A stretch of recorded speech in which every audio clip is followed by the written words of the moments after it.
রাধে রাধে। চৈতন্য চরিতামৃতে উল্লেখিত কৃষ্ণ ভক্তি দূরে রহু, সংসার না যায় ক্ষয়, মহৎ কৃপা ভিন্ন কোনো কার্য সিদ্ধি নয়। তাহলে মহৎ কে?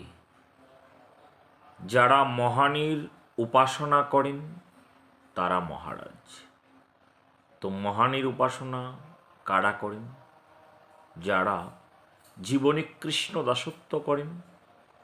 আর যিনি কৃষ্ণ ভগবান, অর্থাৎ যিনি আরাধ্য বা সেব্য মূর্তি, সে শ্রী গোবিন্দ বা শ্রীকৃষ্ণ হচ্ছেন মহান।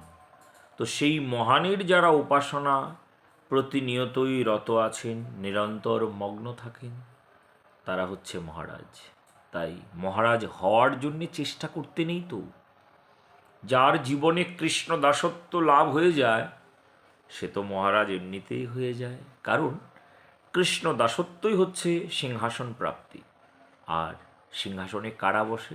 মহারাজ যারা, তারাই বসে। অতএব কৃষ্ণ দাসত্ব করার জন্য আমরা সর্বদা চেষ্টা করি। জয় জয় শ্রী রাধে।